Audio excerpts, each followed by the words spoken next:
नमस्कार, मैं महिमा शर्मा। स्वागत है आपका डेली इंसाइडर में। सुहेल देव भारतीय समाज पार्टी के राष्ट्रीय अध्यक्ष ओम प्रकाश राजभर ने विपक्षी पार्टियों को लेकर एक बड़ा बयान दिया है। उन्होंने कहा है कि विपक्षियों ने ठाना है नरेंद्र मोदी को तीसरी बार प्रधानमंत्री बनाना है। डेली इंसाइडर से खास बातचीत में ओम प्रकाश राजभर ने विपक्षी गठबंधन INDIA पर तंज कसा है। लोकसभा चुनाव में भारतीय जनता पार्टी को रोकने के लिए विपक्ष ने गठबंधन बनाया, जिसमें चुनाव से पहले ही फूट पड़ती हुई नजर आ रही है। समाजवादी पार्टी और कांग्रेस पार्टी में खींचतान जारी है। अखिलेश यादव और अजय राय के बीच बयानबाजी भी जारी है। इसी मुद्दे पर ओम प्रकाश राजभर ने डेली इंसाइडर से खास बातचीत की है। 2024 लोकसभा चुनाव में भारतीय जनता पार्टी के विजय रथ को रोकने के लिए विपक्ष एकजुट हुआ और इंडिया गठबंधन बनाया। 2024 लोकसभा चुनाव से पहले अब इस गठबंधन में दरार पड़ती हुई नजर आ रही है और इसी मुद्दे पर बातचीत करने के लिए हमारे साथ मौजूद हैं सुभाषपा के राष्ट्रीय अध्यक्ष ओम प्रकाश राजभर। राजभर जी, दरार पड़ती हुई तो साफ नज़र आ रही है। एक तरफ बयानबाजी चल रही है, दूसरी तरफ आरोप प्रत्यारोप का दौर चल रहा है। कहाँ देखते हैं इस गठबंधन को? देखिए, विपक्षियों ने ठाना है तीसरी बार माननीय नरेंद्र मोदी जी को प्रधानमंत्री बनाना है। उसी पे सब लोग काम कर रहे हैं। तो फिर आप लोग की मेहनत तो और कम हो जाएगी। मेहनत तो हम लोग कर ही रहे हैं, विपक्ष भी चाहता है। उदाहरण हम आपको दे रहे हैं ना। देखिए, आज के 8 दिन पहले मैंने यहीं बैठ के कहा था कि मध्य प्रदेश में समाजवादी पार्टी अकेले चुनाव लड़ेगी। अब फिगर आ गया सामने आपके। रीजन उसका है, कांग्रेस पार्टी अगर मजबूत होगी तो समाजवादी पार्टी कमजोर होगी। पहली चीज तो समाजवादी पार्टी हमेशा चाहती है कि मुसलमानों को गुमराह करो, वो हमारे साथ बना रहे, बीजेपी का डर दिखाते रहो और बीजेपी को मजबूत करते रहो। यदि मुसलमान चला गया कांग्रेस की तरफ तो फिर समाजवादी पार्टी कमज़ोर होगी। इस नाते समाजवादी पार्टी कभी नहीं चाहेगी कि कांग्रेस पार्टी मजबूत हो। तो फिर ये बैठकें क्यों हो रही हैं अलग अलग प्रदेशों में और कहा जा रहा है कि हम एकजुट हो गए हैं, अब नरेंद्र मोदी की सरकार को हटाना है, 2024 में गठबंधन की सरकार बनेगी, विपक्ष का जो महागठबंधन हो रहा है? ये डायरेक्ट कह देंगे तो इनका साथ छोड़ के एकाएक सब लोग भग जाएंगे तो कहाँ खड़े होंगे? आज के तारीख में सपा का मुसलमान साथ छोड़ दे तो कहाँ खड़ी होगी सपा? कहीं दिखाई देगी? पता ही नहीं लगेगा इनका। ये हमेशा, चाहे वो कांग्रेस हो चाहे सपा हो, ये लोग हमेशा पिछड़े, दलित, वंचित, शोषित को धोखा दिए हैं, शोषण किए हैं। आज जिस बात को लेकर राहुल जी बोल रहे हैं, प्रियंका जी बोल रही हैं, सरकार थी तो क्यों नहीं किए? अगर ये लोग किए होते तो आज बोलने का टाइम ही नहीं होता, इनके साथ रहते लोग।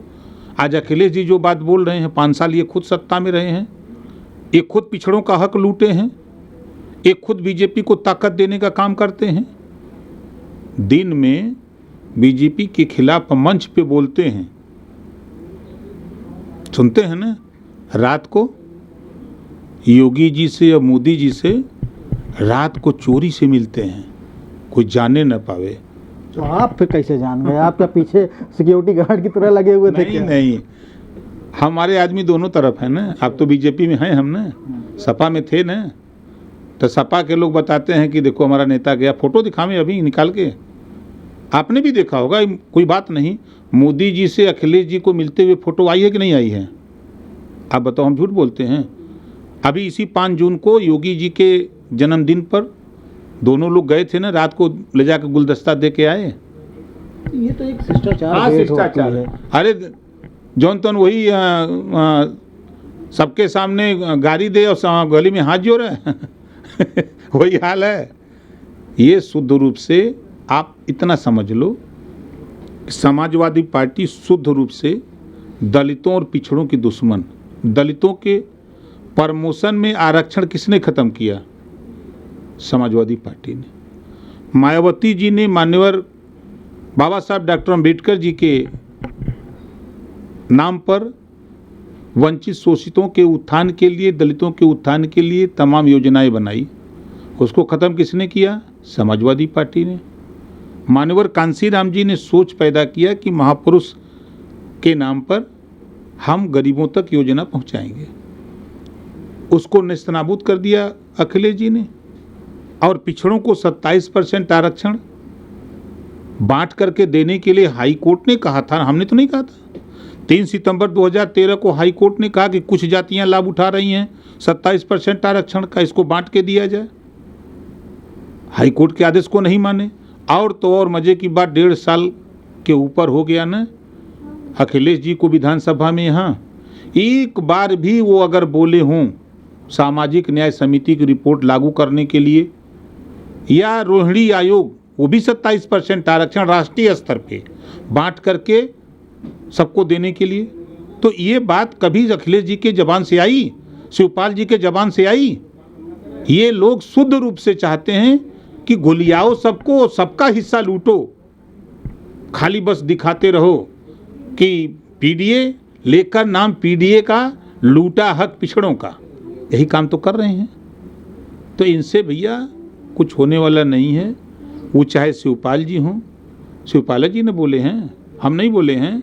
शिवपाल जी जब प्रगतिशील समाजवादी पार्टी बनाए तो शिवपाल जी कहे थे कि समाजवादी पार्टी चोर उचक्कों की पार्टी हो गई है। समाजवादी पार्टी में शिवपाल जी ने कहा कि समाजवादी पार्टी में शराब माफिया आ गए हैं। शिवपाल जी ने कहा कि समाजवादी पार्टी में गरीबों की जमीन कब्जा करने वाले लोग आ गए हैं। शिवपाल जी के बयान है। फिर शिवपाल जी कहाँ बोल रहे हैं? बुला गए बयानवा का अपना। नहीं, एक बयान तो आपने भी बोला था जब आप समाजवादी हम तो कह ही रहे हैं महाराज, हम अपने बयान से कहाँ मुकरते हैं। लेकिन वो बोले जरा, कहा है हिम्मत कि नहीं हमने नहीं कहा है।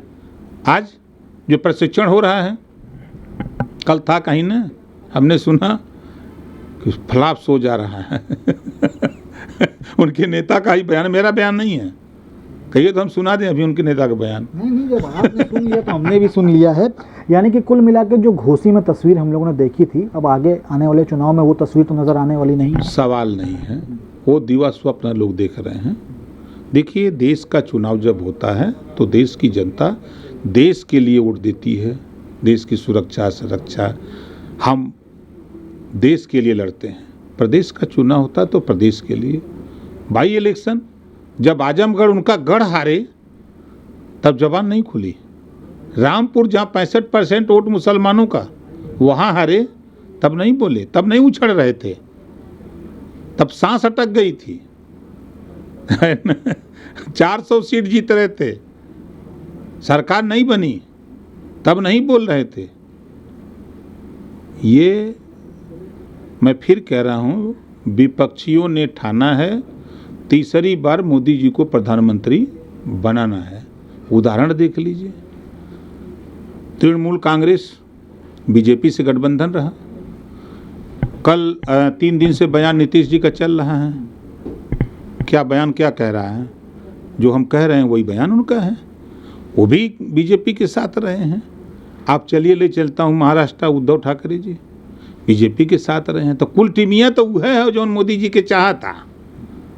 ये नहीं चिल्ला था वहाँ से। राजभर जी एक आपके साथी हैं, एनडीए का हिस्सा भी हैं, और अब वो अपने एक आरक्षण की मांग को लेकर प्रदेश भर में रैली का भी आयोजन कर रहे हैं। संजय निषाद की बात कर रहा हूँ, कैबिनेट मंत्री भी हैं वो। उनकी मांग का आप क्या समझते हैं, कहाँ किस हद तक जायज़ है? देखिए, हम उनके साथ हैं, बड़े भाई हैं, सरकार में हैं, और वो अपनी आवाज़ बुलंद कर रहे हैं। लोकतंत्र है, सबको अधिकार है अपनी बात कहने का। आप उनको बड़े भाई बोल रहे हैं, वो भारतीय जनता पार्टी को बड़े भाई बोलते हैं। क्या दिक्कत? सही बोल रहे हैं।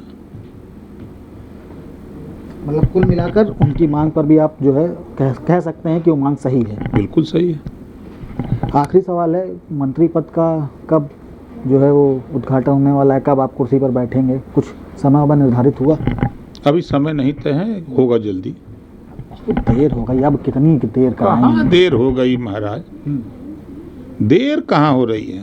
कयास लगाया जा रहा था कि नवरात्र में आपकी ताजपोशी कर दी जाएगी। अभी ऐसी कोई सूचना नहीं। चलिए, सूचना कोई नहीं है, लेकिन साफ तौर पर ओम प्रकाश राजभर का यही कहना है कि विपक्ष ने यह ठान लिया है कि तीसरी बार एक बार फिर से प्रधानमंत्री के पद पर नरेंद्र मोदी को ही बैठाना है, और शायद इसी की रणनीति के तहत विपक्ष जो है गठबंधन बनाया था और उसी पर काम भी कर रहा है। वीडियो जर्नलिस्ट अनुराग के साथ Abhishek Pandey, daily insider, Lucknow. UP और देश दुनिया की तमाम ताजा तरीन खबरों के लिए गूगल प्ले स्टोर से आज ही डाउनलोड करें हमारा तेजी से उभरता न्यूज ऐप डेली इंसाइडर।